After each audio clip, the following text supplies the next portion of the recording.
Welcome to America Salutes. My name is Milton Schoen, and today we're honored to have Mr. Ron Abrams, who's an attorney with the National Veterans Legal Services Program, and he has worked for the VA. He's an advocate for veterans. He's a superb trainer, and he has more knowledge in the area of veterans law than anyone in America. Welcome to the show, Ron. Thank you. Ron, could you tell us a bit about the National Veterans Services Legal Program? Okay, NVLSP, Milton, thank you for asking that, is a veterans service organization. We're a 501c3 nonprofit, but what we really are is a law and advocacy group dedicated to the proposition that veterans are entitled to their benefits at the earliest possible time. We find that knowledgeable service officers, knowledgeable advocates are an invaluable asset to veterans. Besides training, we publish various books and textbooks that help veterans understand what they need to do, help service officers and lawyers understand. For example, we have a 1,900-page treatise called the Veterans Benefits Manual, the VBM. It comes with a CD-ROM, and basically it has everything on it you need in order to practice veterans law. It's the only textbook on veterans law out there. We publish a newsletter called The Veterans Advocate. We have a self-help guide that's free. It's online. All you have to do is go to nvlsp.org, and you can read the self-help guide if you're a veteran and you want to understand what's happening in your case. We also litigate. We take hundreds of cases a year to the Court of Appeals for Veterans Claims, which is the court right above the Board of Veterans Appeals. It's a federal appellate court. We also litigate at the Federal Circuit and at the Supreme Court. Well, all of my county veteran service officers in our office have a copy of, we call it the Bible, and they've got the CD-ROMs and the manual, and it's something that people refer to, and it's very valuable when we have a case of that nature that requires us to do some digging. Now, I should ask you, I've been a county veteran service officer long enough so I remember the time when we didn't have a court of veterans appeals and a court process that maybe you can tell us a little bit about how that came into being and what kind of difference that has made for veterans. Well, the VA calls the days before the court the good old days.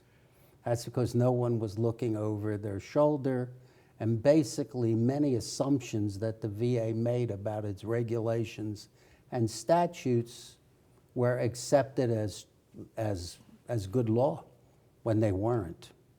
Now, in my days in the VA, I warned them they were violating the law, which did not make me popular, but it turned out I was absolutely correct as time played out. Here's what happened. The Board of Veterans Appeals was the final stop.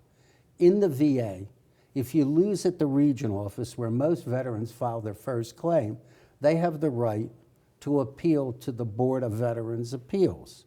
Prior to the court, the average remand reversal rate, that's where the court said the VA either did something wrong and they have to do more, or they were flat wrong and they should award whatever benefit they had denied at the regional office, was about 12.5% every year. It was an amazingly consistent statistic. After the court came into existence and started operating, people were getting remands and reversals over 70% of the time at the Board of Veterans Appeals, and over 70% of the time at the Federal Appellate Court, the Court of Appeals for Veterans Claims. That's unheard of. There's no other federal court with that high appellate rate. And by the way, in the cases that MVLSP takes to the court on behalf of the American Legion and Purple Heart, we're winning close to 95% of the cases we take. And that's in the hundreds of cases each year, which means there is a quality problem. And that's why we need trained advocates at the regional office level who know what they're doing. Well, we both know it's not a perfect world when it comes to obtaining benefits for people. And since we've got on the issue of the court, we should discuss some critical cases, such as the Niemer case that changed our environment for obtaining benefits for veterans. Well, Niemer was a case outside of the Court of Appeals for Veterans Claims. It was filed before the creation of the Court of Appeals for Veterans Claims, and it was decided initially in the Ninth District Court of California. And that case was supposedly settled between 1989 and 1990. The VA agreed to a deal where they would look into claims that were denied under a wrong assumption of law. What the VA did in the 80s and 70s, unfortunately, was apply an improper standard of proof. As you know, Milt, because you're a service officer, the VA's standard of proof is called the benefit of the doubt or reasonable doubt. And what it means is if the evidence is approximately equal, the veteran wins, or as the courts have called it, the tie goes to the runner, like we are playing baseball. The VA said, though, when it came to Agent Orange, the veteran had to prove a direct link between exposure to dioxin in Agent Orange or some other chemical and the current condition.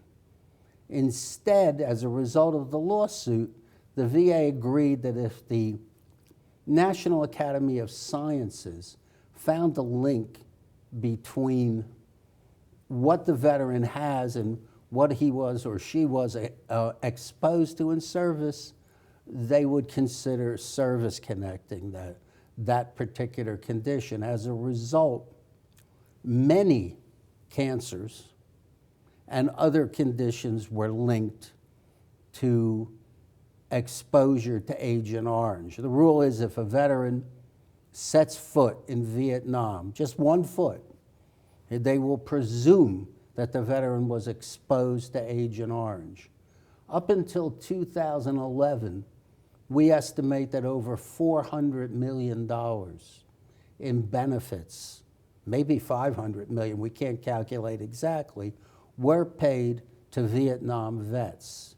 In 2010, the VA agreed that ischemic heart disease or coronary artery disease was linked to exposure to Agent Orange. The press called me at that time and they asked me if I thought it was a big deal. And I said, heart disease is a very big deal.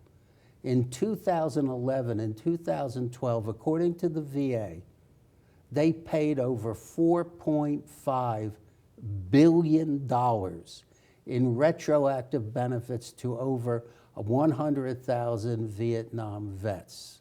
And when I started, before this decision, we had to show where somebody served in Vietnam, and the VA was trying to figure out how much exposure they had, and that when they changed the standard and said if you just set foot in Vietnam, you were exposed to it, and then it's just a matter of what condition you have. It was much easier to prove. Understand, in almost all claims for service connection, and now I'm talking directly to veterans, you have to prove you have something, that something happened in service, and there's a link between what you have now and what happened in service. Sometimes the biggest hurdle is proving what happened in service. The VA concedes that if you step foot in Vietnam, you will be considered presumed to have been exposed to Agent Orange. That takes a big burden off the advocates, but understand it's a huge administrative burden on the VA to try and figure out whether you stepped foot in Vietnam, let alone how much dioxin you were exposed to. So this helped the VA too in how it adjudicated claims. One of the questions I would have for you is, in your opinion, is a veteran advantaged if in filing a claim that they go to a trained veterans representative, or as opposed to doing the claim on their own? I would always recommend that going to a trained advocate is the best way to go. A good, knowledgeable advocate with the time to work on a case is worth their weight in gold to a veteran. Let me explain. Most veterans, in my opinion, are aware of certain benefits that they may be eligible to when we're talking about service-connected compensation benefits. That's benefits that the VA concedes were incurred in or aggravated by service conditions. But they don't understand the nuances in the law. A trained advocate will understand that and explore the potential for other claims. Let me give you an example. A veteran came to me, World War II vet. This is back in the 90s. And he said, all I want is health care benefits. I'm getting older. It's costing me a fortune for my drugs and medicine. I have a back problem. I want to get service connected. I looked at his records, and he was a combat veteran from World War II who had a Purple Heart and was service connected for flat feet. So I told him it wouldn't be a problem to get him medical benefits. He should sign up. He thanked me and was about to leave. Since this was a family member, I felt free to talk to him directly. And I said, wait a minute. What are you suffering from? And he said, oh, I have a back condition that's severe. And I said, did you hurt your back in service? And he said, no, I was never treated. Now, this guy wasn't trying to lie. He wasn't trying to mislead me. But in most people's minds, if you're not treated, you didn't hurt your back. I said to him, I didn't ask you if you were treated. I said, it shows here you got a Purple Heart and a combat infantry badge, 4 Bronze Stars with V's. You were in all kinds of battles in North Africa, Italy, southern France, etc. Did you hurt your back during combat? And he said, of course I did. I got blown up in a Jeep. When I was in combat, I hurt my back when I fell down, when I got shot in southern France. Turned out he got a Purple Heart because he was shot in southern France. But my job was to get back to my unit. And by the way, that's why America wins wars. We teach unit togetherness. People are bonded. They're bands of brothers. They need to be with each other no matter what. That's how we win, the loyalty to each other. So I said to him, you know, there's a rule in the VA. It's a statute, 38 U.S.C. 1154, that says that when a veteran says he hurt himself in combat, if it's consistent with the facts and circumstances of his service, the VA pretty much is going to have to take that as true. So did you hurt your back during combat? And he said, yes. Then I said, okay, we're going to try and get you service connected. And I said, when were you first treated after discharge? He said, well, I got out in 1946, and I was first treated in 1991. I said, that's a long time. But there's something called continuity of symptomatology that the VA accepts as a means to a proof. And the veteran was able to provide, through statements from his family members, his workers, his boss, a history of back pain ever since he was discharged from service. By the way, his separation exam was normal, and he told me he hadn't seen his wife in 4 years, and nothing was keeping him in the service any longer. He was going home, which many veterans express when you talk to them. Advice to veterans and service officers. Doctors are not always comfortable with the standard of proof that the VA has to follow. Because it's as likely as not, you need to ask the doctor, is it as likely as not that a certain condition can be linked to something that happened in service? At first, the doctor told me he couldn't give me a positive opinion because it wasn't true to a medical certainty. And I said to him, I'm not looking for a medical certainty. Is it as likely as not? And the doctor said, it is probable, just not to a medical certainty. I said, please, please, this was a professor of neurosurgery. Write that up. And he did, and then the internist, who was a neurologist, also gave a very good opinion. He stated that the veteran couldn't work because of his service-connected back problem. And we had filed an informal claim many months earlier. And then we filed a brief at the regional office. And within 7 days, he was service-connected at 100% for his back condition. The point I'm trying to make, a knowledgeable advocate can take a claim that sounds improbable to a veteran and win it and get this veteran money. This vet ended up getting not just $3,000 a month for 100%. Eventually, they linked something else to his service, and he ended up getting $8,400 a month before he died. And that is a good point, that he came for health care. That's all the veteran wanted. 90% of the benefits that we get obtained for veterans, they don't ask for. They come in, they want to get into the VA healthcare system, and it's only when we interview them and become aware of what happened to them in the military, and we understand that these conditions should be service-connected, and we're able to apply for benefits.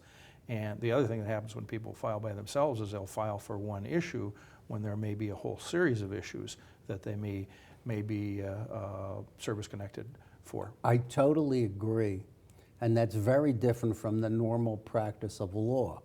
When you go to a lawyer, you generally have an issue, you want the lawyer to deal with it. It's completely contained.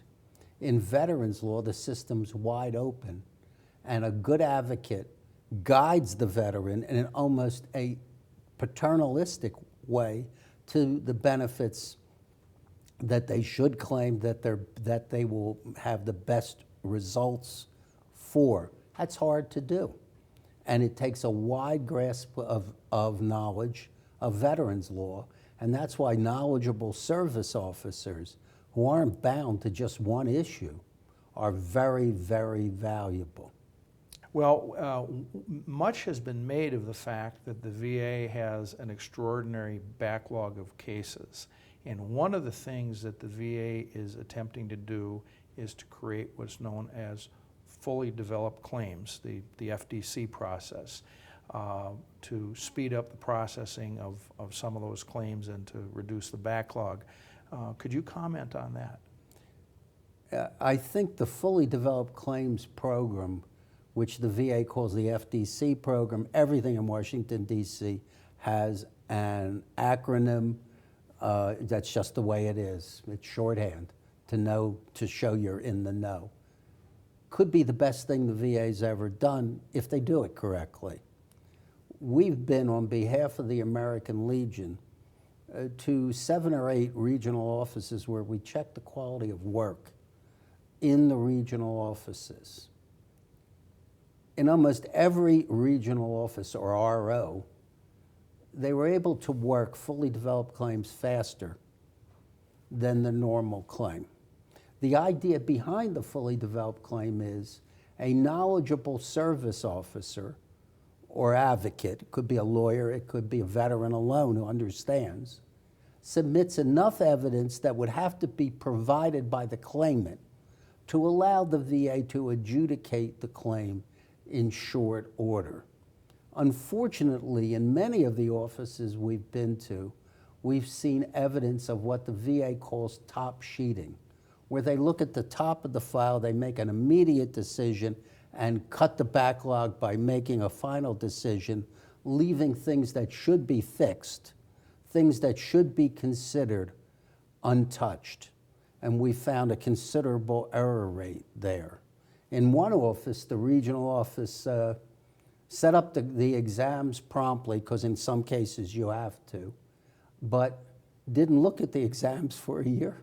And I give the VA credit for trying its best, but they have to overcome a culture that does not necessarily respond to this need. So if the VA is able to adjudicate claims thoroughly, and if the managers of the VA understand the priority here, we could really take a bite out of the VA's huge backlog. And that would be an incredible success. Later today, you're going to be doing a training on individual employability. In individual employability, veterans can be service-connected, but this is a process where somebody's service-connected, they may not be 100% service-connected, but their service-connected disability limits a person's ability to be employed, and they can receive benefits at this higher rate as if they were 100%. Do you want to explain a little bit about that?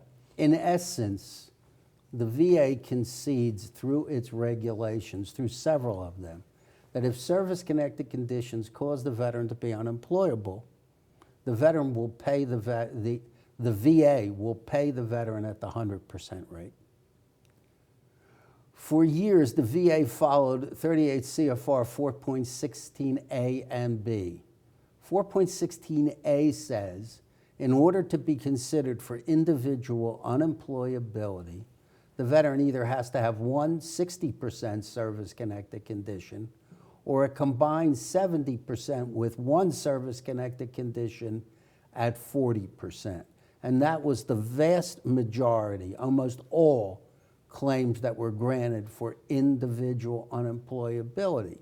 There was a second part to that reg, 4.16b, which basically said if a condition didn't meet the requirements of 416a, but we had evidence, or the VA had evidence, that it caused the veteran to be unemployable, that is defined as unable to perform substantially gainful employment, that the VA was obligated to pay the 100% rate.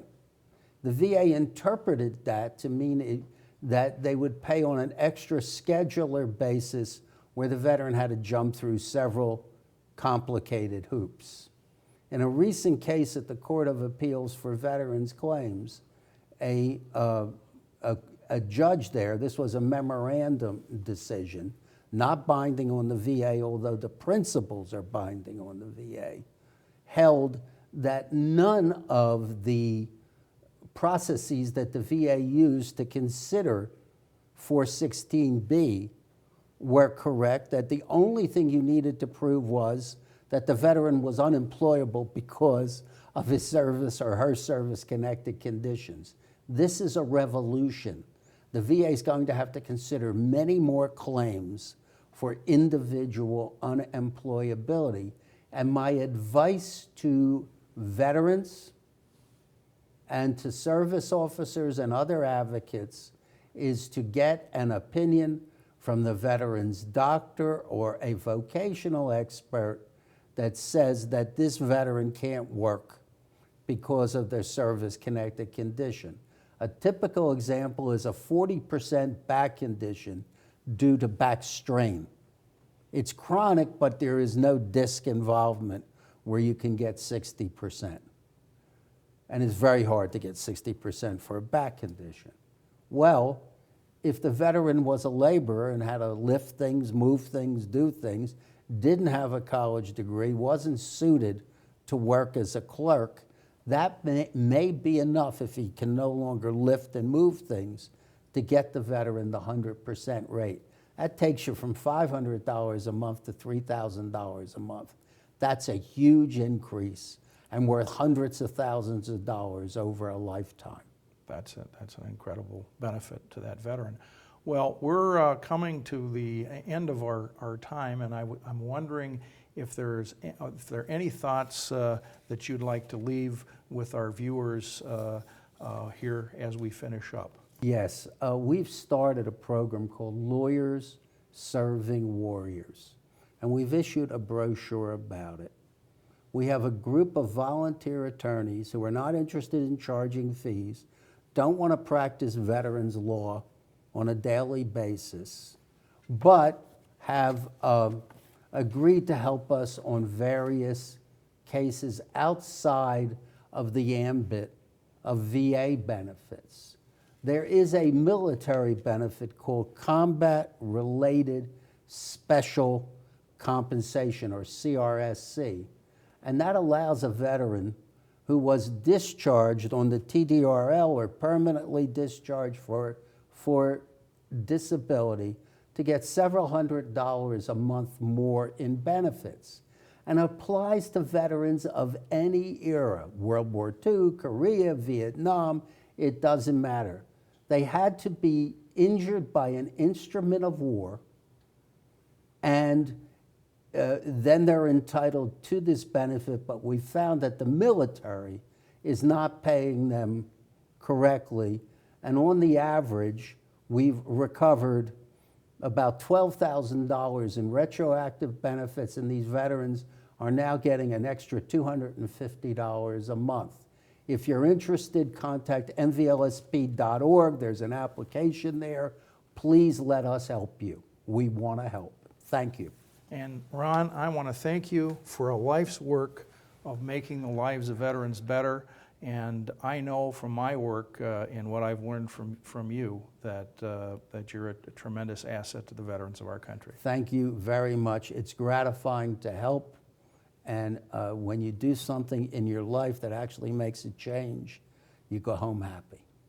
Very good.